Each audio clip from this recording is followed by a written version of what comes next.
Here we will discuss the preparation and properties of sulfuric acid. So out of all oxy acids, sulfuric acid is very important.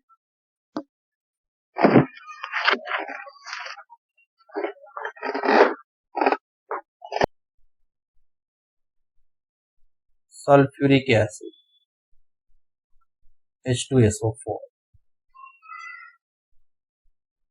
Sulfuric acid also called king of chemicals.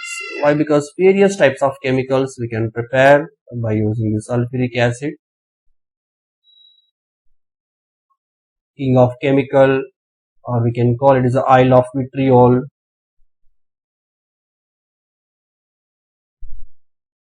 Various types of vitriols like blue vitriol, green vitriol, white vitriol, zinc sulfate, iron sulfate, copper sulfate, we can prepare by using the sulfuric acid. So it is called king of chemical or Isle of vitriol.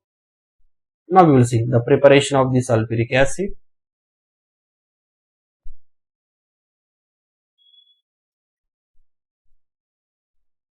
The first one, the direct distillation of green vitriol, ferrous sulfate 7H2O. This is called green vitriol.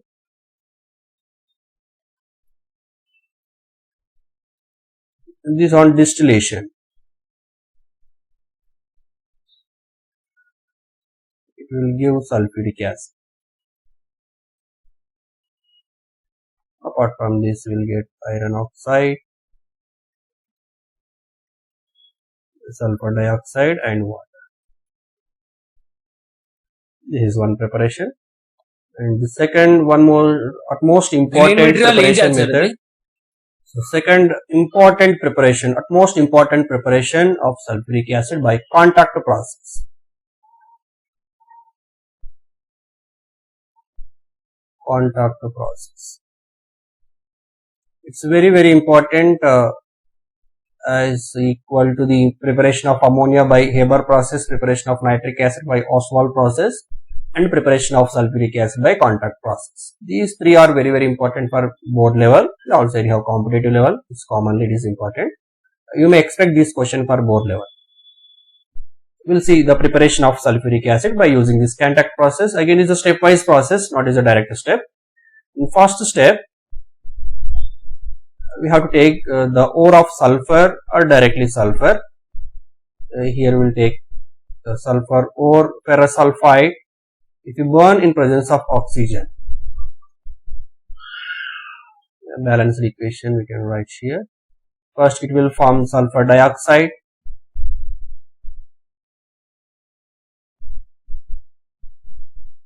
Then Fe2O.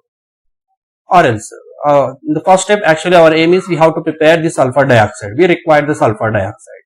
So by burning iron sulfide, you will get sulfur dioxide. Or if you burn elemental sulfur, Ca8, again we will get sulfur dioxide. This is the first step, preparation or obtaining of sulfur dioxide.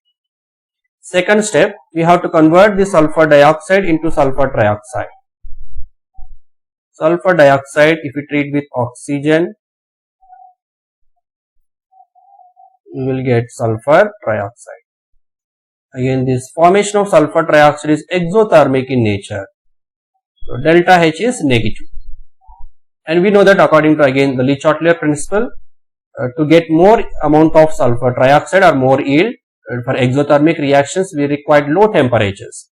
So here we have to use low temperature conditions for more yield. If you use low temperature, ultimately the yield is less. That is why to increase the yield of the sulfur trioxide, we will use a catalyst. Mostly the best catalyst is vanadium pentoxide. It can act as a catalyst. You can use vanadium pentoxide or platinum, but preferably we will use vanadium pentoxide. And also one more important point of Le Chatelier principle, to get more amount of yield, that is here 2 moles of sulfur dioxide is reacting with 1 mole of oxygen, it is giving 2 moles of sulfur trioxide. The reaction is moving from more number of moles to less number of moles. So that is why we have to apply high pressure here. So overall low temperature, high pressures and catalyst can give more amount of sulfur trioxide. That is in the second step. And you should remember this step is exothermic in nature. And the third step, after getting the sulfur trioxide, we will convert the sulfur trioxide into sulfuric acid. So before addition of the sulfur trioxide directly into the water, you can dissolve the sulfur trioxide into sulfuric acid.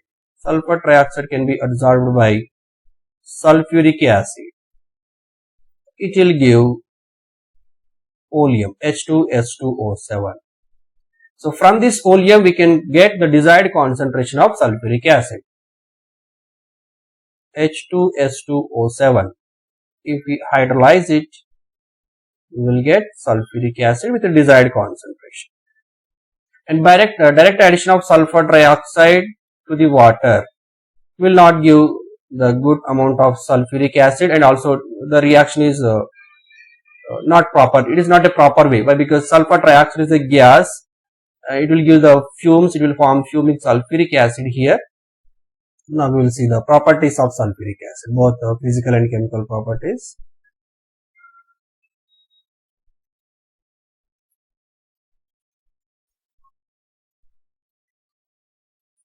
Sulfuric acid is a colorless, syrupy type liquid.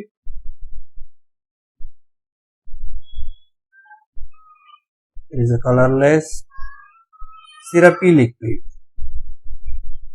Syrupy means a little thick in nature.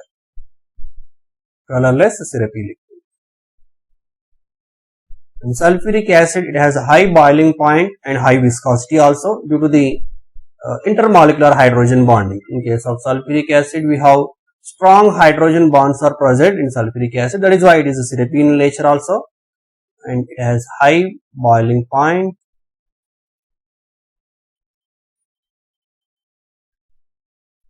Boiling point is approximately 611 kelvins,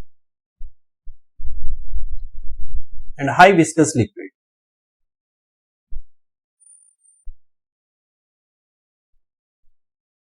High viscosity. Why? This is due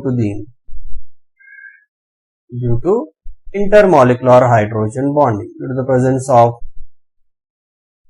intermolecular hydrogen bond.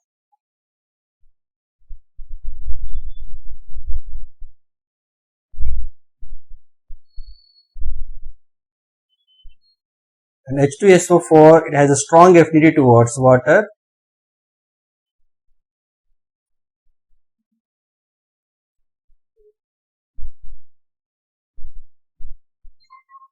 Strong affinity towards water.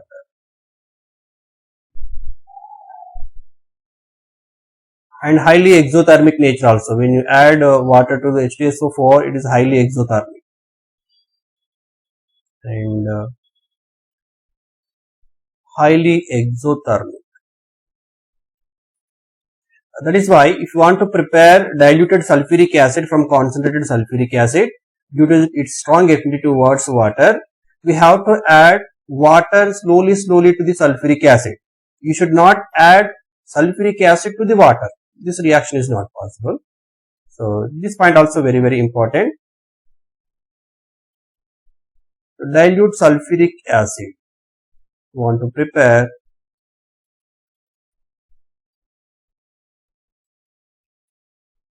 from concentrated sulfuric acid. Dilute H2SO4 is prepared by concentrated sulfuric acid into larger amount of water.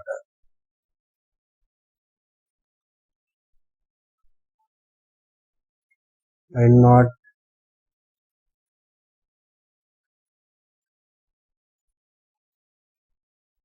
by adding water to acid.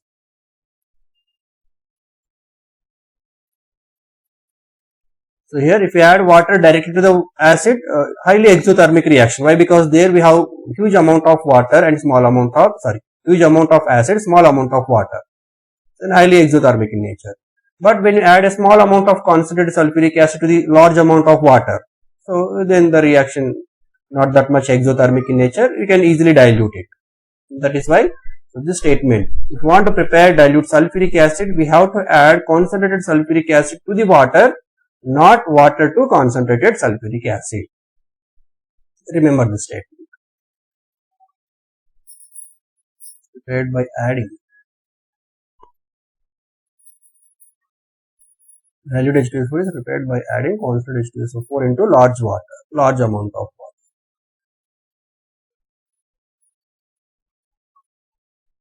And not by adding water to the acid. Next, some other properties. Sulfuric acid, it can behave as a dehydrating agent, strong affinity towards the water, it can absorb water. Anyhow, sulfuric acid means it can act as an acid, and also concentrated sulfuric acid sometimes acts as an oxidizing agent. So, it behaves as, this is also very important point. It behaves as, if take a diluted condition, it behaves as acid. If we increase the concentration little, then it can act as a dehydrating agent. And also, it acts as oxidizing agent.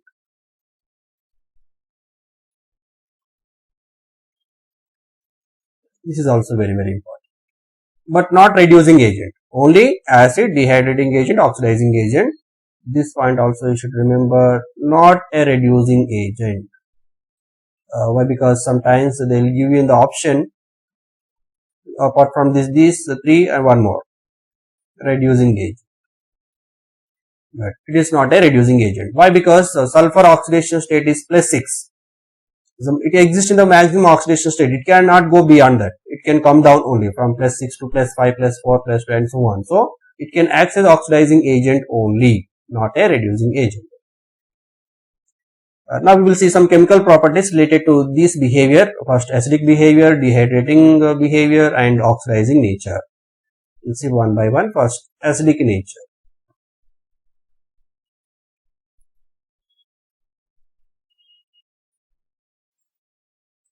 You know that H2SO4 is a strong dibasic acid.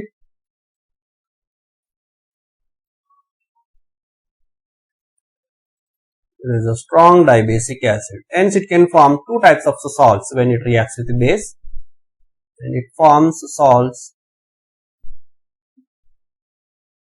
It forms anions like HSO4- and SO4 2- anions. And these two anions, they can form the corresponding salts. It can form, when you treat with the sodium hydroxide base, it can form sodium bisulfate, and it can form the corresponding salt, sodium sulfate. Sodium bisulfate, anyhow, this is acidic salt, and this is a normal salt. So, acid can react with base like this. And one more important point here, when you use the dilute sulfuric acid with active metals, and these active metals can liberate hydrogen from dilute acid, that is from dilute sulfuric acid. Active metals like zinc, which are present above the hydrogen in electrochemical series. Let us take zinc. If we treat with dilute sulfuric acid, zinc can liberate hydrogen from sulfuric acid, and it can form zinc sulfate and liberates hydrogen. Similarly, we can take iron also. If we treat with sulfuric acid, it liberates hydrogen by forming ferrous sulfate. And next, sulfuric acid can displaces volatile acids from their salts. This also, it displaces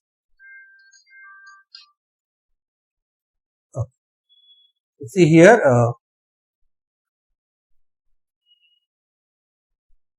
it displaces, sulfuric acid displaces volatile acids from their salts.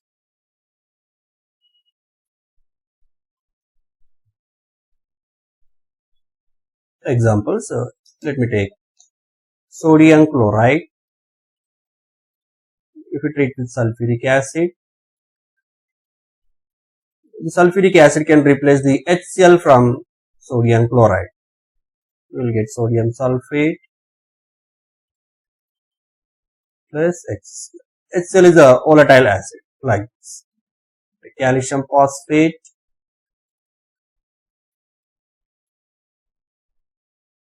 if you treat with sulfuric acid, it will form calcium sulfate and liberates phosphoric acid. You can balance this by taking these three and these two. And calcium oxalate, if you treat with sulfuric acid, it will give calcium sulfate and oxalic acid.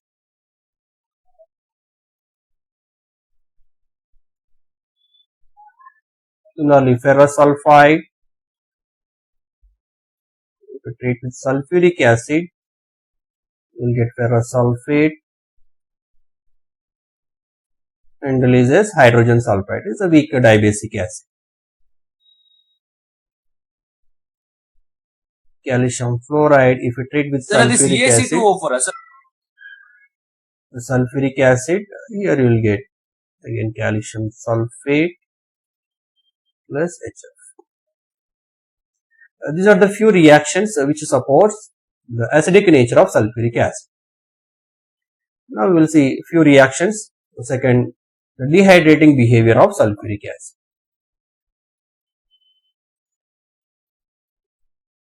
Now see the reaction which supports dehydrating agent, second type of reaction.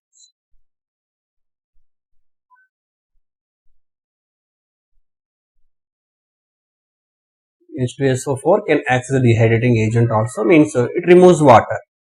The best example here, charring of sugar. Take cane sugar, C12H22O11. This if we treat with concentrated sulfuric acid. So it removes the complete water from that, then it will give the carbon. Plus it removes the water. It has 11 water molecules, you will get 11 water molecules and carbon. This reaction is called charring of carbon.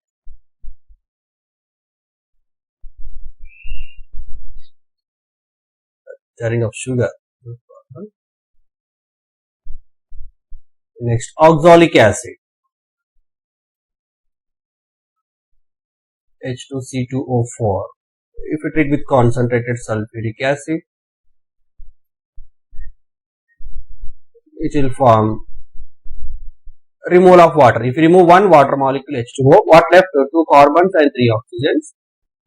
They can form carbon dioxide, carbon monoxide and water after removal of one water. If you take formic acid, again the same concentrated sulfuric acid, after removal of water, carbon monoxide left. This is also the preparation of carbon monoxide. And these three reactions are very important. Dehydrating behavior of sulfuric acid. And based on this dehydrating behavior, we can dry some of the gases which are unreactive in nature. Drying of gases.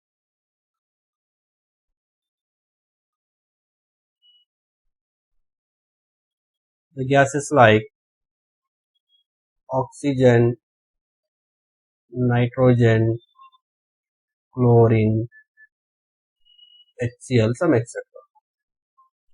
Can be, which do, generally these gases will not react with H2SO4, which do not react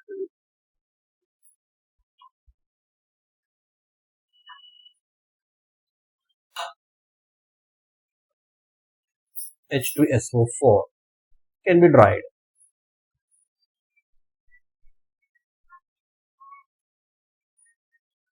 So these gases can be dried by passing through the concentrated sulfuric acid. This is also dehydrating behavior. And the third, oxidizing behavior. You see some of the chemical reaction which supports the oxidizing behavior. It can act as oxidizing agent also. Oxidizing.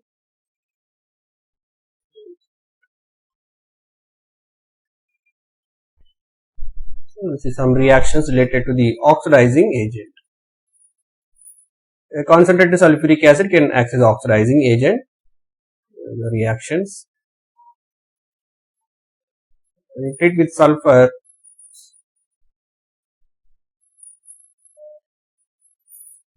so it oxidizes sulfur to the sulfur dioxide.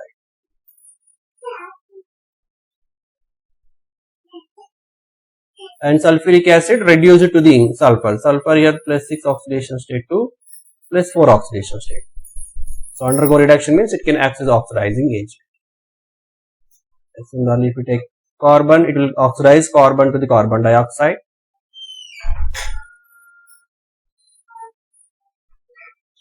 We will get water, carbon dioxide and sulfur dioxide. And if you treat with copper, this is very important reaction. Generally, copper will not react with the dilute sulfuric acid because this is present below hydrogen, less reactive in nature, but it can react with concentrated sulfuric acid. Then the copper can oxidize to copper 2 plus, copper sulfate.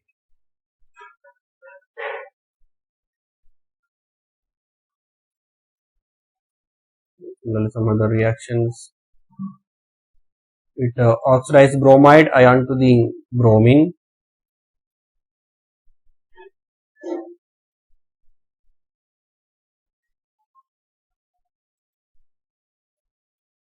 So these are the few reactions which support the oxidizing behavior of sulfuric acid.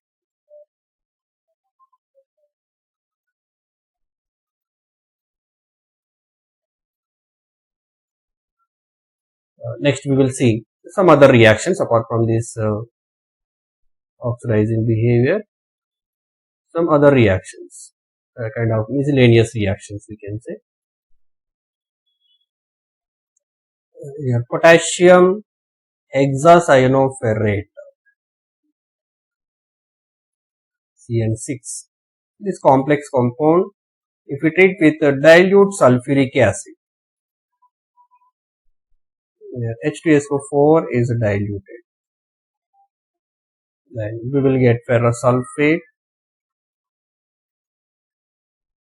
potassium sulfate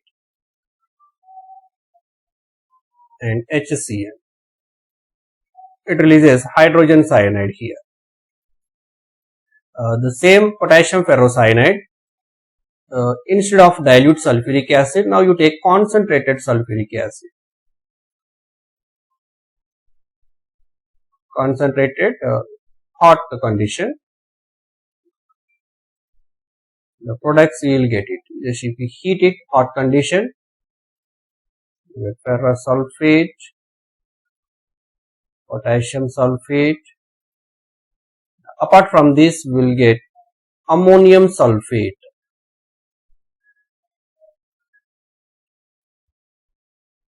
And carbon monoxide.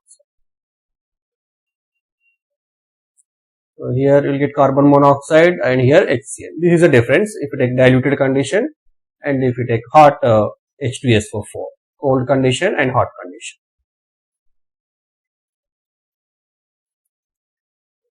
Other reactions like PCl5, if you take with sulfuric acid,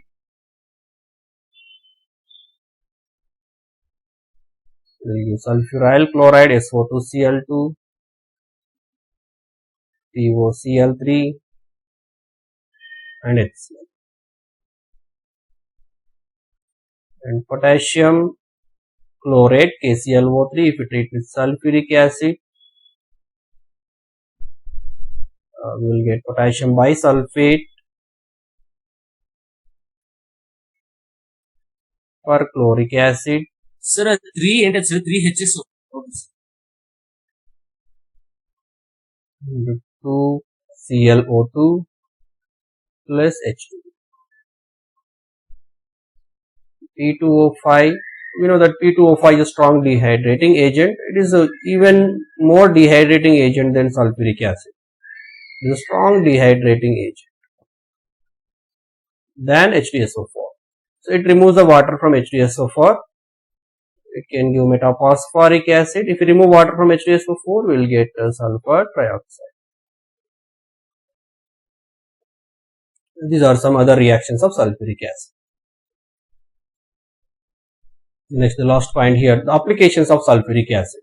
Anyhow, sulfuric acid, already we discussed that, is the king of chemical. For the preparation of various types of chemicals, we can use sulfuric acid. And also the nation industrial growth or the prosperity of industrial growth of nation can be judged by the sulfuric acid production and consumption. If nation produces more amount of sulfuric acid or it consumes more amount of sulfuric acid, it indicates that it is good developed with respect to the industrial purpose. That much capability the sulfuric acid has. So very more consumed chemical is sulfuric acid. After that we have the ammonia, nitric acid. These also comes under this category. These are the chemicals, most consumption chemicals and most production chemicals. We will see the applications. You can check whatever is there in the NCERT applications. That will write free of here. For the preparation of it is an important industrial chemical among all.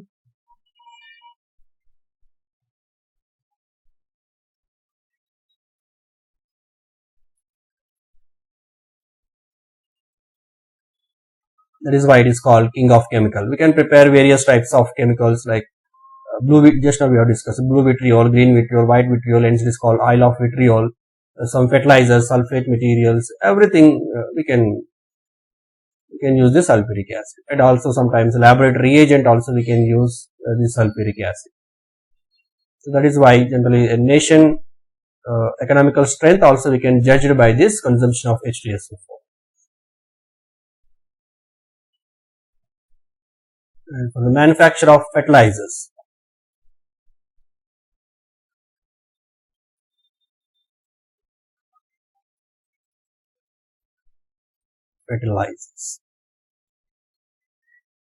the main composition of the fertilizer mostly phosphorus, nitrogen, sulfur, potassium, calcium. These are the main components in fertilizers. And petroleum refining process, in petroleum industry also you can use this.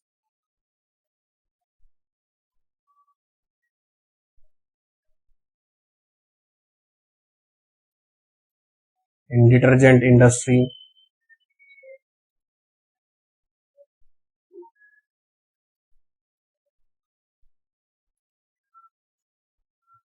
and also used in the metallurgical process as a pickling agent to clean the surfaces before for the extraction of the metals.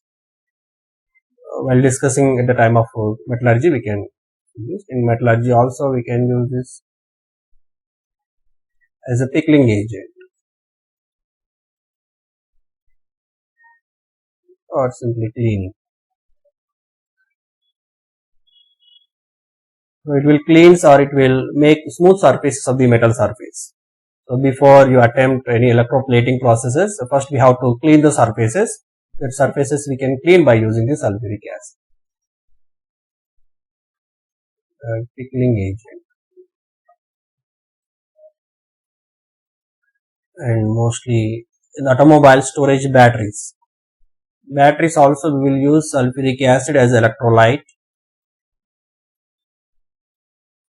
Inverters, some examples. Best example, lead acid storage battery. There we will use sulfuric acid as electrolyte. And we know that it is a laboratory reagent.